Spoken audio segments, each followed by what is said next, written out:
cold as fuck in Portland.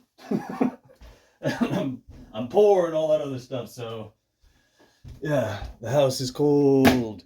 The point of this is, part of it, the guy in the video that I imagine I'll splice this in with says that the American military or the US military, or however he worded it, is not a social experiment.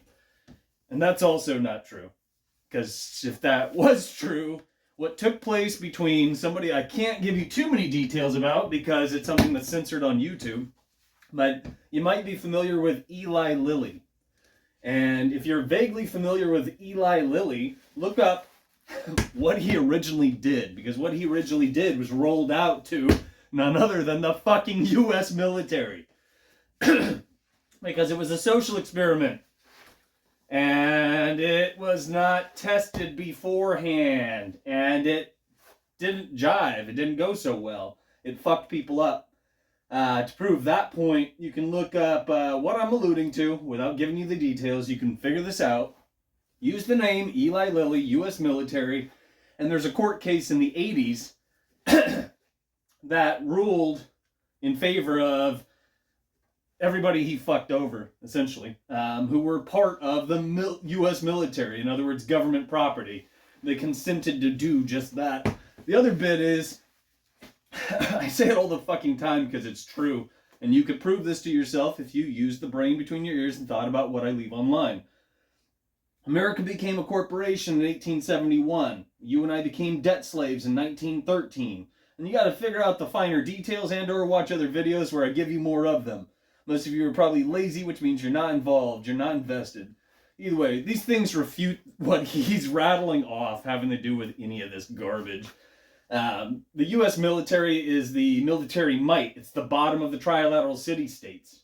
In other words, it's not for the people by the people. And those of us who have signed up and gone off to, foreign lands or otherwise to die, those are blood sacrifices. That's an act of greater magic. And that's not something you'll probably be able to Google.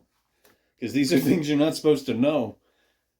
This stuff's not going to be expressly stated in superficial Google searches. You're going to have to compare and contrast information and think critically, which is why people are being dumbed down. Because if you can't do that, you can't reason out much, and you'll probably fall in the line and walk into lockstep with all the other fucking Muppets.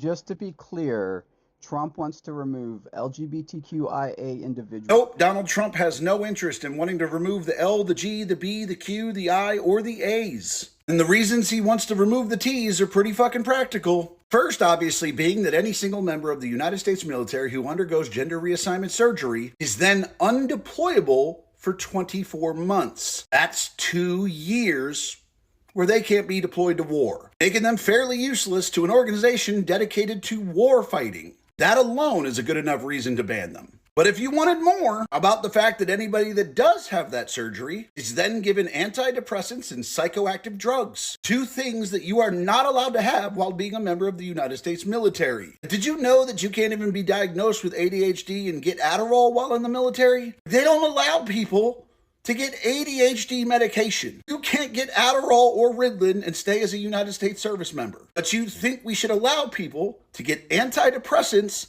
and psychoactive drugs, which is prescribed to every single person that has that surgery. Not to mention the huge cocktail of drugs that you're going to need to recover from the surgery, to maintain your new lifestyle. None of those are authorized to any service member in the United States military. We should make an exception for them? Why? Why not just follow the simple rule? No, we're not going to let you get a surgery that puts you out of commission for 2 fucking years and continue to pay you. And no, we're not going to let you be the only service members in the entire military who can take psychoactive drugs. And we're also not going to risk having you deployed to a forward area and having to worry about Pfizer and Johnson & Johnson getting you all the drugs you need. Need I remind you that the purpose of the United States military is to fight wars and win. If you do not contribute to that capability, or you want to do something that makes you unable to contribute to that war effort, you do not belong in the United States military. The military of the United States of America is not a social experiment. It is a war-fighting machine. If you cannot follow the rules to be part of that machine, then you don't get to be a part of it.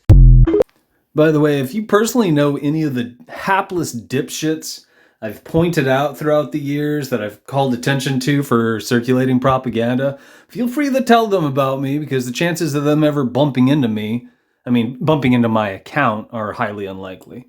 Most do not pop in because they don't know that I'm talking shit, as the kids say. But more to the point, I'm making fucking sense. What I'm talking about is rooted in logic, and it's a grassroots approach, which means it's not going to mislead, manipulate, etc., etc., etc., unlike what they're shopping around. What the fuck do I know?